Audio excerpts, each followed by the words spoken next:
Some stories start with a simple passion, a love for creating something new. But sometimes that digital world you build with so much care can come crashing down around you. That's exactly what happened here. This is the online saga of Stardrim Regardi. It really makes you wonder, right? Is the online world a playground or is it a battlefield? For a lot of us, it's a place to be creative, find a community, and just be ourselves. But for others, it can become a war zone.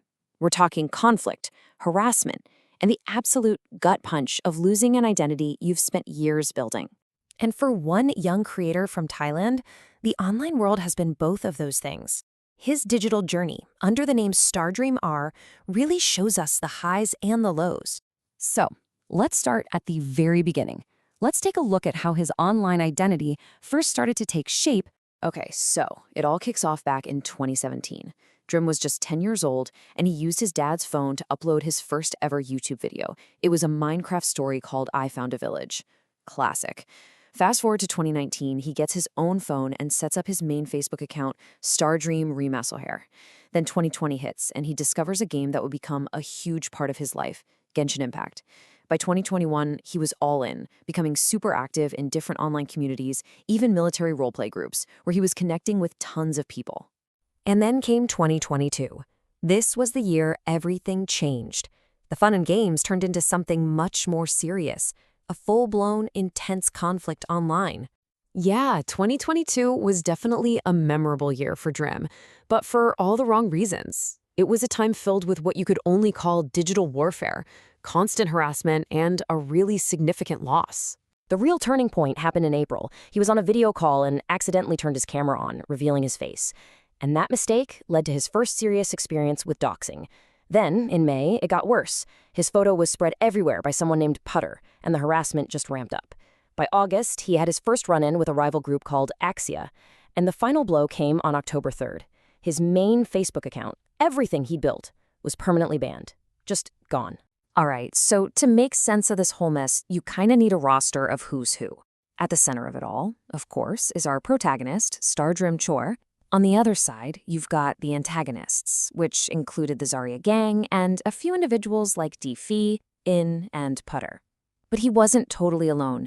He did have allies, like a group called Verlox, who were rivals to Zarya, and Drim eventually joined up with them. And you can really feel the sting of it in his own words. He said, "I was hit by Diege and In playing with my face, and Putter spread it elsewhere."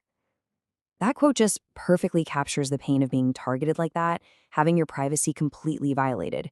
It was the start of a really long and draining online war.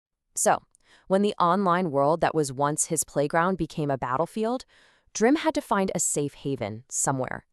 And he found that escape, that refuge, in the fictional worlds of video games. A huge source of comfort for him came from the Melusines, a race from Genshin Impact. Now, for those of you who might not know, Melusines are this all-female race born from dragon's blood. They see the world in a really unique way, totally different from humans, and with their kind of gentle nature, Drim felt a really powerful connection to them. His love for the Melusines was so deep that he actually said, "Even if I'm a danger to humans, I still love Melusines." I mean, that just says it all, doesn't it?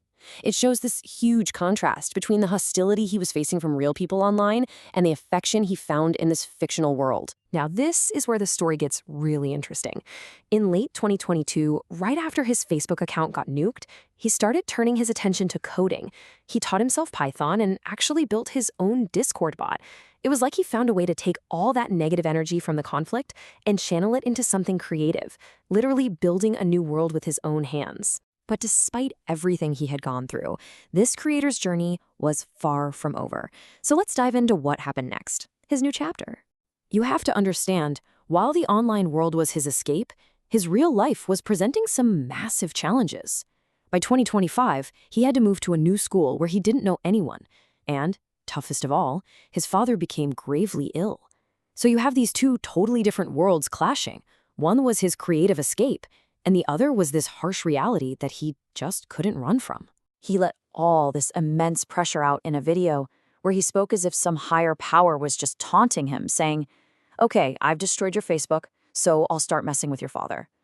It's just a heartbreaking statement that shows how completely hopeless he was feeling in the face of all these problems.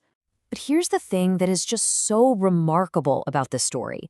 Despite losing his accounts, despite facing all this unimaginable stress in his real life, he never ever stopped creating. He just kept going. He focused on getting better, especially with sound design, taking inspiration from games he loved, like Alien Isolation.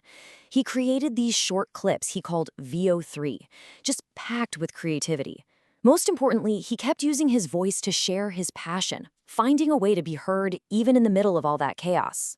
The story of Stardrim really forces us to ask ourselves a pretty tough question. In an age where our digital life is our real life, how do you rebuild after everything has been torn down? I guess maybe the answer is in his story.